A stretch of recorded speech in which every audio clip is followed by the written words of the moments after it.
जय हिंद दोस्तों। आप सभी दोस्तों का मेरे YouTube चैनल पर दिल से स्वागत है। एक बहुत ही दर्दनाक घटना सामने आ रही है जो पाकिस्तान में हुई है। जी हाँ, हमारे देश के विरोधी राष्ट्र पाकिस्तान में एक ट्रेन का हाईजैक हुआ है, उसका अपहरण किया है। और ट्रेन का जो हाईजैक हुआ है पाकिस्तान के बलूचिस्तान प्रांत में हुआ है। ये ट्रेन जाफर एक्सप्रेस के नाम से है और क्वेटा से पेशावर तक चलती थी। और इसको BLA मतलब बलोच लिबरेशन आर्मी ने किया है। ठीक है जी। इन्होंने क्यों किया, किस वजह से किया और ये विरोध क्यों कर रहे हैं। हालांकि कई बार 1970 में इस BLA का गठन किया गया था, जब से ही बलूचिस्तान को एक अलग राष्ट्र करने की, पाकिस्तान से विभाजन करने की मांग पर ये सब हुए हो रहा है। ठीक है जी। आगे बढ़ते हैं कि कहां हुआ, क्यों हुआ और BLA क्या है। 1970 में ये जब बना था तब से ही कर रहा है। और MQM क्या है। ठीक है, वृक्ष का बीज 1947 ही क्यों। इसका बीज जो है, जो आज पाकिस्तान में चल रहा है, 1947 ही है। आप लोगों को कुछ ये अटपटा सा लगेगा, लेकिन इसके बहुत बड़े गहरे राज हैं। और जब चेन जब बनती है तो एक दिन में नहीं बनती। कड़ियां, छोटी छोटी कड़ियां जोड़ जोड़ के बहुत लंबी चेन बन जाती है। वो कड़ियां 1947 में एक छोटी छोटी कड़ी थी, वो आज बन के बहुत बड़ी चेन बन गई है। ठीक है जी। नजर डालते हैं, ये क्वेटा से पेशावर से चलने वाली जाफर एक्सप्रेस में 450 से ज्यादा यात्री थे, जिसमें ज्यादातर पाक आर्मी के अधिकारी और सैनिक थे और कुछ लोकल मुसाफिर भी थे। हालांकि उन्होंने ये कैसे किया, ये दिलनाज और पेरू के बीच में एक ट्रैक है, उसको इन्होंने ब्लास्ट से उड़ाया और आगे जाके एक सुरंग है, सुरंग के अंदर इसको वहीं रोक दिया गया। सुरंग के बाद में ब्लास्ट किया है और पीछे भी ब्लास्ट किया है, जिससे कि ट्रेन आगे ना जाए ना पीछे जाए। सुरंग में जाने के बाद इस ट्रेन को वहीं रोक दिया गया और पूरी तरह से हाईजैक कर लिया है। और इसमें कुछ सैनिक भी जो पाकिस्तान के थे ट्रेन में, वो मारे गए हैं। 30 के 35 के आसपास मारे गए हैं। उनको मार दिया है BLA ने, बलूचिस्तान लिबरेशन आर्मी ने। और जो आम मुसाफिर थे उनको कुछ को छोड़ दिया गया है, 104 के आसपास छोड़ दिया गया है। ठीक है जी। उनकी मांग है कि बलूचिस्तान को पाकिस्तान से अलग कर दिया जाए। 1970 से ही उनकी ये मांग उठने लगी थी।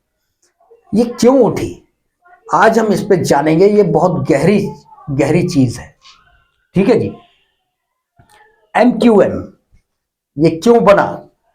MQM ये है महाजिर कौमी मूवमेंट।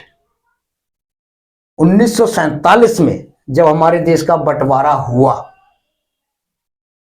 यहां से जो लोग गए, उन बलोचों ने, उन पठानों ने आज तक, आज की डेट तक, अभी तक यहां से जो गए शरणार्थी पाकिस्तान, उन लोगों को आज भी वहां का बाशिंदा नहीं मानते, वहां का निवासी नहीं मानते। वो ये कहते हैं शरणार्थी है, इनका पाकिस्तान के अंदर एंट्री नहीं होना चाहिए। और ये पूरे पाकिस्तान पे अकेले ही कब्जा करना चाहते थे बलोच। ये अंदर की बात है, मैं आपको बता रहा हूं। इसके सबूत भी मेरे पास है, क्योंकि मैं आपको बताऊंगा इसी वीडियो में आगे। जरा ध्यान से सुनिए। जब 1947 में बंटवारा हुआ, सभी नेताओं ने, विरोधी हो या पक्ष के हो, ठीक है जी, सभी ने एक टेबल पर बैठकर यह मसौदा तैयार किया गया था कि जो जहां है वो वहीं रहेगा। देश का बंटवारा हो रहा है, सीमा बीच में आ जाएगी, लेकिन नागरिकों का बंटवारा नहीं है। लेकिन बलोच क्या चाहते थे? बलोचों ने क्या किया, जैसे ही सीमा डाली गई, पाकिस्तान का बंटवारा हुआ, देश का बंटवारा जब हुआ, तब बलोचों ने कहा कि अब हिंदू और सिख पाकिस्तान में नहीं रहेंगे। इन पठानों ने मार काट फैला दी। वहां से जो ट्रेनें आ रही थी, सवार तो हुए जिंदा लोग, डर के मारे आ गए थे, वो आ रहे थे वहां से कि हम चलो भारत में चलते हैं, लेकिन रास्ते में उनको काट मार करके पूरी ट्रेनों को सिर्फ सबों से भर दिया। सारे सब यहां लौट के आए हैं, जिंदा कोई वापस नहीं आया। जो आए थोड़े बहुत बच के किसी दूसरे रास्ते से, जंगलों के रास्ते से वो बच गए। ठीक है जी। अब यहां पर भी दंगे हुए। जो कमजोर लोग थे वो डर की वजह से चले गए, लेकिन वो वापस भी आए, क्योंकि जब देश में इधर और उधर, सीमा के उस पार और सीमा के इस पार जब दंगे चल रहे थे, तब उस तरफ के लोग इधर और इधर के लोग उधर जा रहे थे। बलोचों को यह चीज अच्छी नहीं लगी। उनका पाकिस्तान पे केवल उनका एक अधिकार होना चाहिए, उनका ऐसा मानना था। उन्होंने वहां पर भी मारकाट फैलाई और यहां पे भी लोगों ने मारकाट फैलाई, जिसमें आम जनता, धर्म का कोई भी हो, हिंदू हो या मुस्लिम हो, सिख हो, ईसाई हो, कोई भी हो, सबको झेलना पड़ा है। सबकी लाशें गिरी हैं, सबका खून बहा है। ये इंसानियत के नाम पर एक धब्बा था, जो कलंक जो सदियों तक, मेरे ख्याल से प्रलय तक ये दाग नहीं मिटेगा। जितने बेगुनाह मासूम मारे गए हैं, बच्चे मारे गए हैं, लड़कियों और महिलाओं के साथ बलात्कार किए गए हैं, ठीक है जी, बहुत बड़ा जख्म था। लेकिन जब ये दंगे शांत हुए, पाकिस्तान में जो यहां से जो लोग गए थे वो धीरे धीरे वापस आए। वो आज भी हैं, उनके परिवार के लोग जिन्हें मैं जानता हूं, ठीक है जी, मेरे ही क्षेत्र में है। क्योंकि उन्होंने कहा था कि भाई पाकिस्तान हमारा जाने का कोई मकसद नहीं था, हमारा मकसद केवल ये था कि जब दंगे हो रहे हैं तो इनसे बच के हम चले जाएं। क्योंकि बलोच उस टाइम पे मुसलमानों को नहीं मार रहे थे, केवल हिंदू और सिखों को ही मार रहे थे। वहां बच गए। जब वहां शांत हुआ तब वो लोग यहां आए, देश के अंदर फिर वापस आए, जो मुस्लिम यहां से गए थे। लेकिन जो लोग वहां रह गए उनके साथ जास्ती शुरू हुई, उन्हें शरणार्थी कहा गया, उनके साथ कोई व्यवहार नहीं रखा गया, कोई सांस्कृतिक साझेदारी नहीं की गई। उनके बच्चों के साथ, उनके मतलब सांस्कृतिक किसी भी तरीके से एक बहिष्कार जैसा जो शब्द होता है वो किया गया है।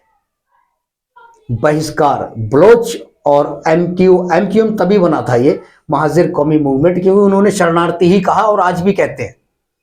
उनका मानना है कि ये खत्म होना चाहिए, ये यहां नहीं रहना चाहिए, पूरे पाकिस्तान पे उनका ही अधिकार होना चाहिए था। ठीक है जी।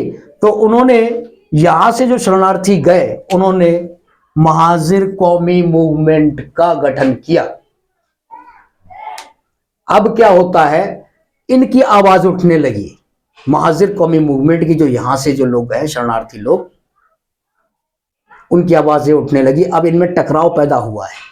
सत्ता में महाजिर कौमी मूवमेंट के कुछ लोग हैं और कुछ लोग बलोच के भी हैं, कुछ सांसद हैं बलोच के भी हैं, लेकिन बलोच की संख्या कुछ कम है और जो यहां से जो लोग गए शरणार्थी के रूप में उनकी संख्या ज्यादा है। तो सरकार वो ही लोग चला रहे हैं। ठीक है जी। अब इनको ये लग रहा है कि संसद पे और देश की सत्ता पे, शासन पे शरणार्थियों का कब्जा है। ये उनको ठीक नहीं लग रहा है। और उनका यह भी कहना है कि बलूचिस्तान के अंदर जो खनिज पदार्थ है, सोना चांदी या अब्रक जो भी है कीमती चीजें, वो खोद खोद के उस बलूचिस्तान क्षेत्र को ये कंगाल कर रहे हैं। ये एक तरीके से वो कह रहे हैं कि अगर हमें ये हमारा बलूचिस्तान हमें दे दो और बाकी पाकिस्तान तुम रख लो, कोई बात नहीं, लेकिन ये हमारा जो खनिज पदार्थ होगा, जो कीमती खजाना है, वो ना निकाला जाए। हालांकि टकराव दोनों तरफ से हो रहे हैं और टकराव में यह कहा जाता है कि सामाजिक बहिष्कार के साथ साथ कत्लेआम भी किया जा रहा है बलोचों का।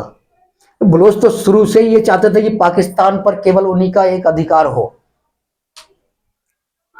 जो यहाँ से जो लोग गए उनको शरणार्थी ही कहा गया और आज भी कहते हैं।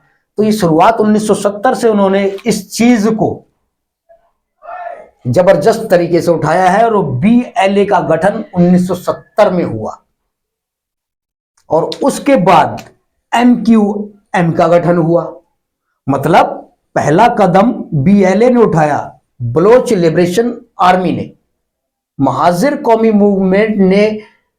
मूवमेंट का तो गठन बाद में हुआ जब शरणार्थियों ने यह देखा कि बलोचों का जो रवैया है वो हमारे खिलाफ है, हमारे साथ बहिष्कार किया जा रहा है, हमारे समाज का सांस्कृतिक बहिष्कार किया जाता है। बलोच ये कहते हैं कि ये हमारे परिवेश में समावेश नहीं हुए, इनकी संस्कृति अलग है, जो इंडिया से आए हैं, भारत से आए हैं, और हमारी जो संस्कृति है वो अलग है। ये जो खाई है बहुत बड़ी खाई है, विचारों की खाई है। वो इसी बात को लेके आज भी लड़ रहे हैं। ये बंटवारा ही 1947 में जो बंटवारा हुआ, ये वृक्ष का बीज ही कहा जाएगा बलोचों का। बलोचों ने ही ये दंगे फसाद पाकिस्तान में पहले शुरू किए थे। सिखों को काटा, हिंदुओं को काटा, ठीक है जी। मुस्लिमों को इसलिए नहीं काटा कि इनको अभी आने दो, आने दिया जाए। लेकिन कुछ समय बाद जब यहां दंगे थमे तो उन्हें लगा कि भी हमारा जो है सामाजिक बहिष्कार कर रहे हैं बलोच लोग, तो कुछ लोग वहां से आ भी गए हैं, वो आज भी है यहाँ। और जो लोग आधे वहां रह गए वो ये कहते हैं कि हमें जाने का मौका नहीं मिला, हम ये फंस गए हैं।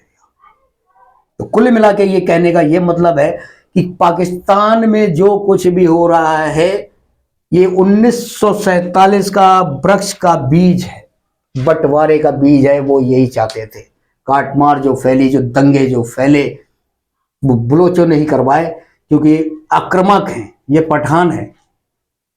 इनके साथ वो ये चाहते हैं हमारा परिवेश जो है, हमारी संस्कृति जो है वो इन सब से अलग है, हम इनके साथ मिलके नहीं बैठ सकते।